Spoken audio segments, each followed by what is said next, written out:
first time I'd been in a church, and my mother let me go, for they'd only been married a fortnight and she was still in a good temper.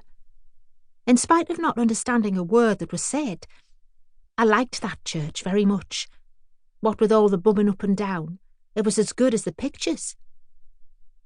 George didn't go to church every Sunday, just now and again. Some Sundays he took me to see his mother, and she said to call her Gran.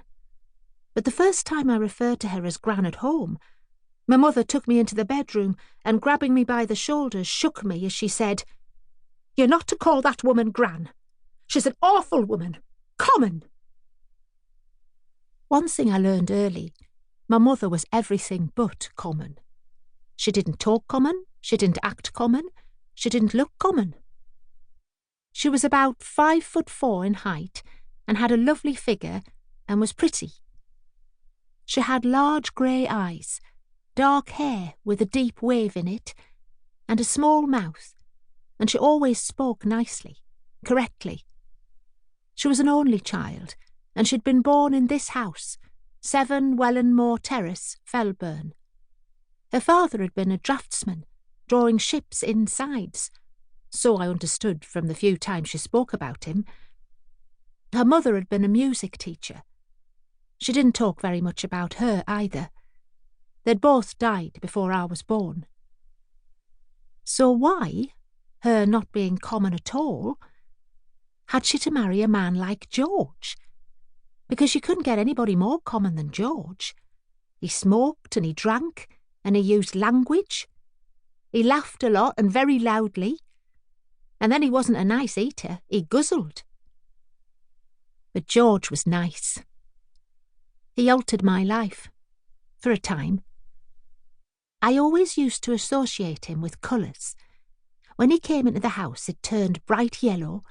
When he left, it dropped back into its extremely clean and extremely tidy, extremely well-furnished grey. George travelled. That was when he did the job he liked best, which was driving a lorry. But he often lost his job because he didn't get the lorry to where it was going. When he got drunk on the way, he just slept in it. And on one occasion, when he was making for a port with some big crates, it was 24 hours after the boat had sailed when they found the lorry in a lay-by. He was still asleep in it. Sometimes he worked digging ditches. Other times he'd help knock buildings down. He didn't seem to mind any job that he did, except the one that took him down manholes, because then he smelt. They began fighting towards the end of the first year, because my mother knew by then she had let herself down in marrying George. But I was glad she had, because I'd never had a companion like him. Whenever he met me outside, he would always take hold of my short arm. And sometimes on a Sunday, this would be a Sunday when he hadn't a bad head first thing in the morning, he would take me to church with him, and we would come home along a tree-lined path through the park which led to the field bordering our terrace. There he would say, "All right," and I would look up at him and laugh and say, "Right ahead." And then we would both hitch along like Katie and I did. He was very big and bulky, and watching his feet leave the ground and flop down again seemed to me to be very funny.